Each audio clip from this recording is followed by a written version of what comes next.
Est-ce que, pour devenir bon à quelque chose, ça fonctionne par coup de baguette magique ou ça fonctionne par le biais de l'énergie, du cœur et du temps que l'on passe à faire cette chose? Comme dirait l'autre, je pense que la question, elle est vite répondue. J'en ai assez de ceux qui attendent un coup de baguette magique ou qui se disent je m'inscris à une formation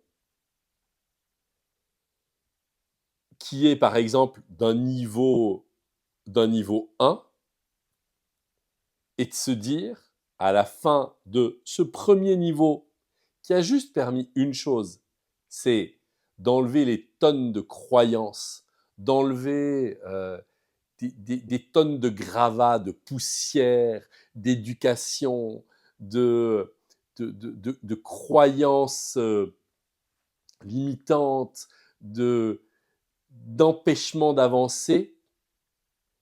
Après cette première couche, on a juste touché du bout du doigt, du bout de l'ongle là, on a juste touché au fait que, en fait, par exemple, sur mon sujet de la prise de parole, c'est possible.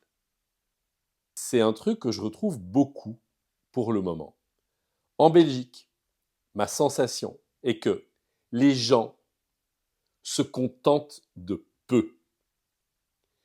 Il y a une espèce d'esprit,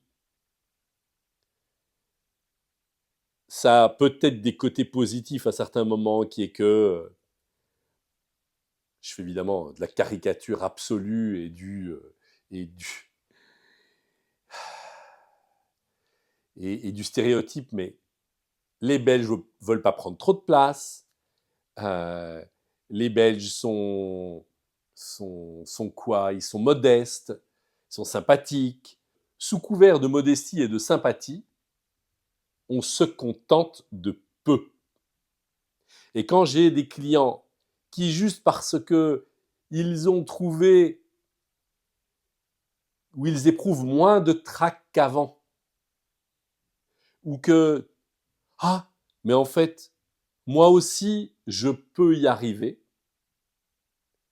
eh bien, je pense que l'erreur fatale, c'est de s'arrêter là. Et c'est de se dire, ah, je peux le faire. Ben oui, tu peux le faire. Bien entendu que tu peux le faire. Il y avait zéro doute là-dessus. Mais à partir du moment où tu te rends compte que tu peux le faire, c'est là que le travail commence. Est-ce que pour devenir boulanger, je dois faire du pain une fois? Est-ce que pour devenir un champion du 100 mètres, je vais courir le 100 mètres une fois pour bien faire les choses? Il ne faut pas les faire une fois, il faut les faire 1000 fois, ou en tout cas, il faut les faire 100 fois.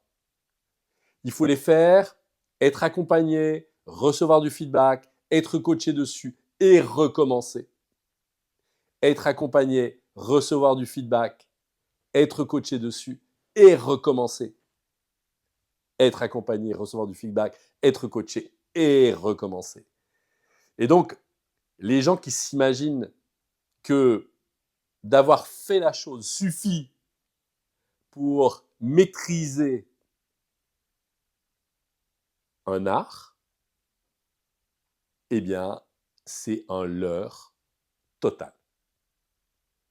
Je comprends le sentiment qui est de dire « Ah, je suis soulagé, maintenant, je sais, j'ai la conscience que je peux le faire », mais ça ne suffit pas pour devenir bon, pour devenir impactant, pour devenir persuasif et surtout pour devenir inspirant.